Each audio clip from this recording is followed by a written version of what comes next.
Ang mga nagbibigay ng impormasyon at tumitestigo laban sa kanila ang kinakasuhan at ginigipit.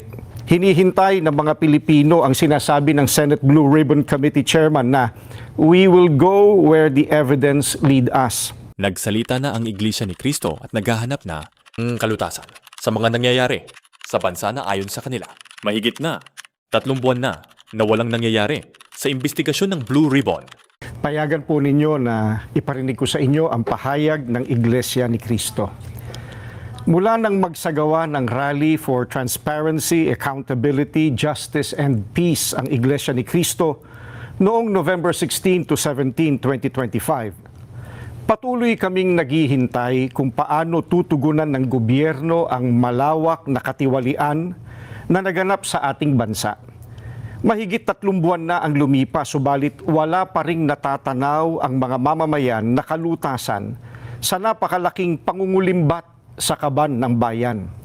At sa halip na ang mga salarin ang hanapin at usigin, ay ang mga nagbibigay ng impormasyon at tumitestigo laban sa kanila ang kinakasuhan at ginigipit. Kung kaya't hanggang ngayon, ay hindi pa natutunton ang sinasabing mahigit na 1 trilyong piso na inilaan sa mga flood control projects at iba pang pagawaing bayan. Sapagkat ang hinahanap ng mga dapat mag-imbestiga ay ang mga pangyayaring maaaring magamit para mailihis sa iba't ibang issue ang problemang ito. Hinihintay ng mga Pilipino ang sinasabi ng Senate Blue Ribbon Committee Chairman na we will go where the evidence lead us. Ngayong may mga lumalabas na pahayag na mula sa mga sangkot, kabilang ang umano'y nagpadala ng mali-maletang pera. At kamakailan lang ay pinatunayan ng mga dating sundalo na umaming sila ang naghatid ng mga ito.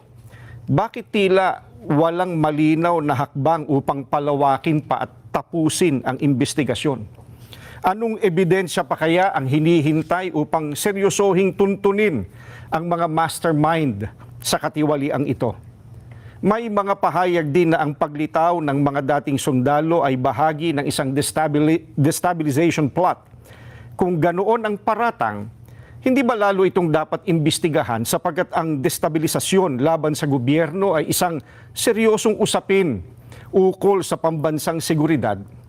Bukod dito, ang malawakang bahagi ng inihayag ng mga dating sundalo ay tuwiran pa namang may kaugnayan sa naganap na paglimas sa salapi ng bayan.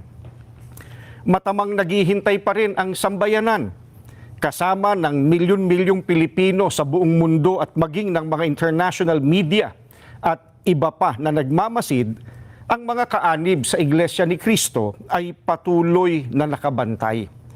Maling isipin na nalilimutan na ng mga Pilipino ang isyong ito sapagkat ang pondong pinag-uusapan ay mula sa buwis at pawis ng mga mamamayan. Ang aming panawagan ay nananatiling malinaw. Ilantad ang buong katotohanan. Papanagutin ang dapat managot at pairalin ang katarungan upang maibalik ang tiwala ng bayan at maitaguyod ang tunay at pangmatagalang kapayapaan at pagsulong ng Pilipinas.